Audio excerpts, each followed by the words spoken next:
Good evening, everyone. Time for another silver update. This is the 5-minute chart of silver provided by netdenia.com. You can click on the link below.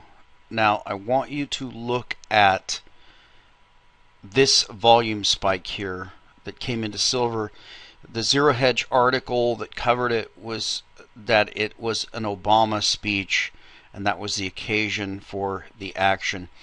But the main thing I want to point out to you when you look at this here, if you look at this just on the 5-minute chart and with just a cursory glance, you would assume that it looks like a large amount of paper buying. And again, this is all just paper. We know it's paper because we can see the volume here.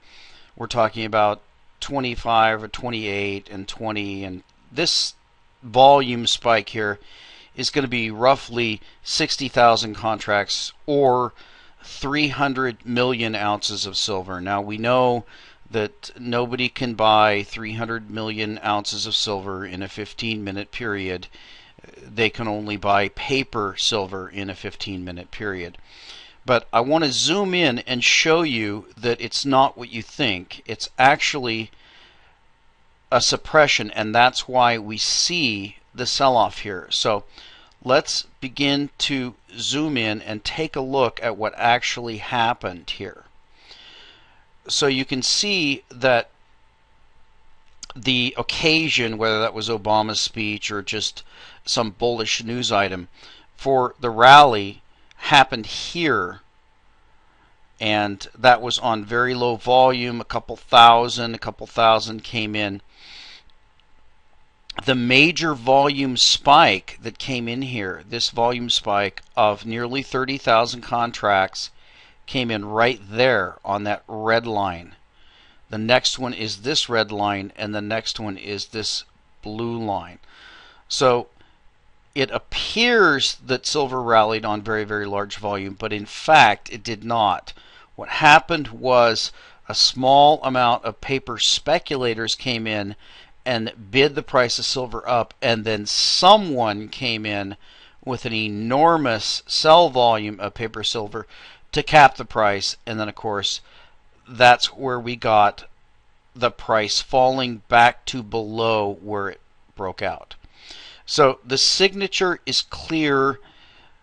It's the paper sellers who drive the price down anytime there is a speculation that silver will rise. Now, the speculation is going to be in paper contracts, and they've been punished for so long. It really surprises me that any of them are left in the market, but they still are in the market.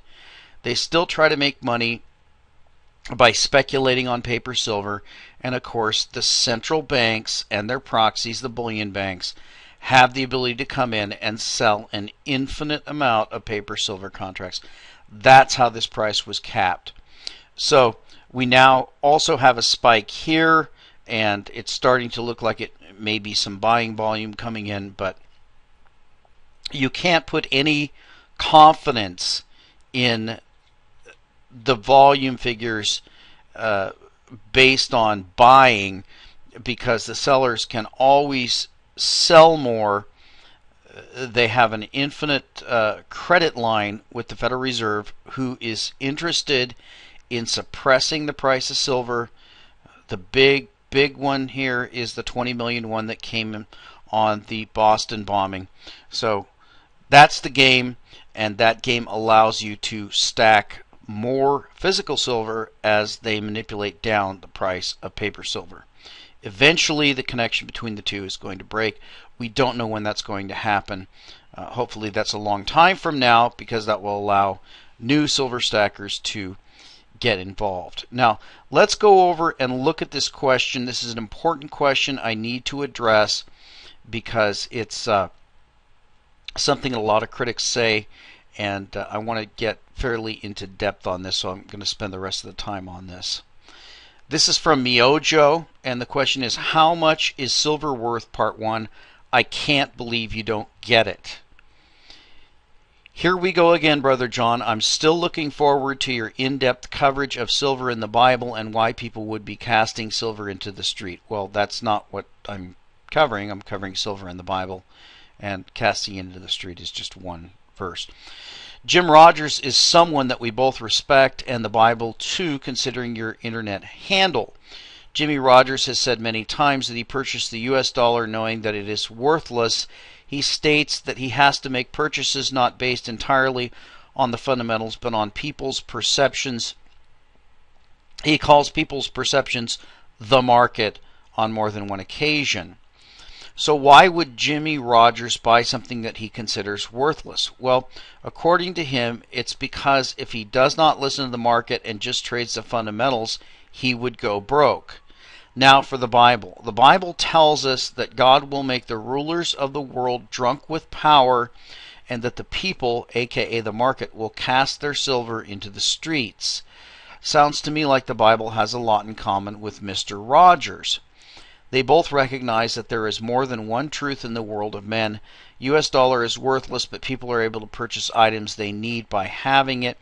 They both recognize that silver has value, but it will not be recognized. You are too focused on the shiny to see the word, Brother John. If you continue down this purchase silver to protect yourself, or you're a coward, I don't remember where I said that, road, I suspect your last words will be, but it had value. The Bible never said it does not have value, so why does it also say, they shall cast their silver in the streets, and their gold shall be removed? Their silver and their gold shall not be able to deliver them in the day of the wrath of the Lord. They shall not satisfy their souls, neither fill their bowels, because it is the stumbling block of their iniquity. Now, first of all, you need to make sure you're using the King James Version of the Bible. I don't know what this quote is from, but if you're not using the King James Version of the Bible, then really you're not using the Bible, so what you're using is pretty much worthless.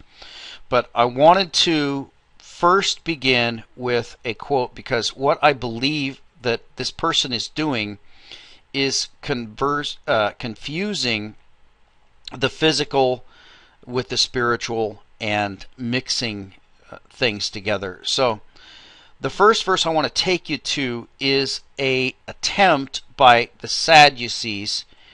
If you remember, the Sadducees were the liberals of that day. We could call them the Democrats, and the Pharisees were the Republicans. Of course, both were equally bad, and they both were involved in conspiring against Christ. But the Sadducees in this situation tried to stump him, and stumping God is going to be a difficult proposition, to say the least. But let's read this. I'm going to explain to you why this is applicable. Then come unto him the Sadducees, which say there is no resurrection. And they asked him, saying, Master, Moses wrote unto us, if a man's brother die, and leave his wife behind him, and leave no children, that his brother should take his wife, and raise up seed unto his brother. Now there were 7 brethren, and the first took a wife, and dying left no seed. And the second took her, and died, neither left he any seed. And the third likewise. And the 7 had her, and left no seed. Last of all, the woman died also. In the resurrection, therefore, when they shall rise, whose wife shall she be of them? For the 7 had her to wife. And Jesus answering said unto them, Do ye not therefore err, because ye know not the Scriptures, neither the power of God? For when they shall rise from the dead, they neither marry nor are given in marriage, but are as the angels which are in heaven. So the point of this, and of course he counters the denial of the resurrection as well, and of course every time Christ answered someone they were left speechless. But the point of this is that they're confusing the natural with the spiritual. They're confusing ordinary life, life on this earth, with life afterwards. That's a similar thing that we see in this question, because when we accumulate silver, which is taught in the Bible as money, when I finish the series, I'll go into many verses that use the term money and silver and gold interchangeably, and weights and measures, they're used interchangeably. In other words, one understands that money means silver and gold weighed. And this is a confusion between two different time periods. One time period is ordinary life and the days that we live in, and the next time period is the day of the wrath of the Lord. Now, to show you the time period that we live in, I want to take you to 1 Timothy 5, and these are rules for living. This is the type of time period we're in right now. Ordinary life, under the rule of governments, and for people who are obeying Paul's admonitions of how to live your life and what you should do. And there was a question that arose about taking care of widows, and whether or not the church should be chargeable for taking care of widows. And he says, honor widows that are widows indeed, but if any widow have children or nephews, let them learn first to shew piety at home and to requite their parents. In other words, let people take care of their own family, for that is good and acceptable before God. Now she that is a widow indeed, in other words, a person who has no relatives left to take care of them, and desolate, trusteth in God and continueth in supplication and prayers night and day. Now we saw some of those, one in the Gospels, the woman who cast in all of her substance, 2 mites, who Christ told us cast in more than all of them, and that's a true widow indeed. But she that liveth in pleasure is dead while she liveth, and these things give in charge that they may be blameless. But if any provide not for his own, and specially for those of his own house, he hath denied the faith and is worse than an infidel. So that is the natural state that we're in. You are charged to take care of those in your family. You're responsible for that. That is your duty to do that.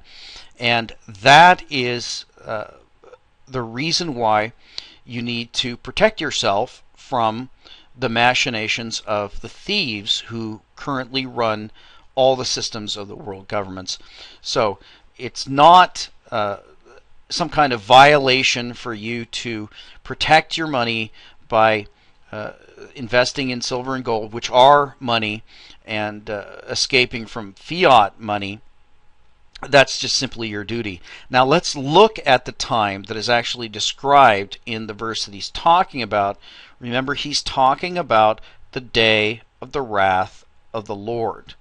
Now this is covered in the seals, and when I begin to do a Through the Bible commentary, which I plan to do when I get the time, I'm going to start that very soon. I'm going to go through verse by verse the entire Bible, try to explain what these things mean. Of course, I'm not perfect, no one's perfect, but I want to share with you my understanding. But these are the seals.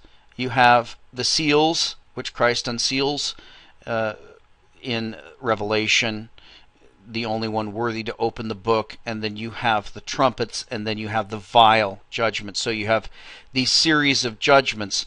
Now this one, the 6th seal, opens to the end, and this is the end. This is the day of the wrath of the Lord. And the 6th seal, and I beheld when he opened the 6th seal, and lo, there was a great earthquake, and the sun became black as sackcloth of hair, and the moon became blood. And the stars of heaven fell unto the earth, even as a fig tree casteth her untimely figs when she is shaken of a mighty wind. And the heaven departed as a scroll when it is rolled together, and every mountain and island were moved out of their places.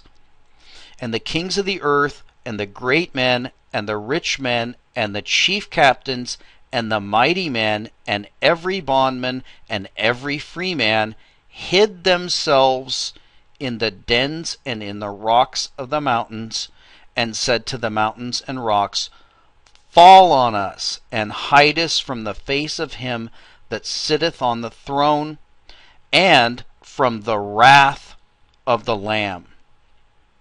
For the great day of his wrath is come, and who shall be able to stand? So that is the day of the Lord. Now, in that day, when you're talking about the judgment of the earth, you can see the destruction that's described here. If you want to see it further, you can read the entire book of Revelation. This is the day that is being described here, the day of the wrath of the Lord.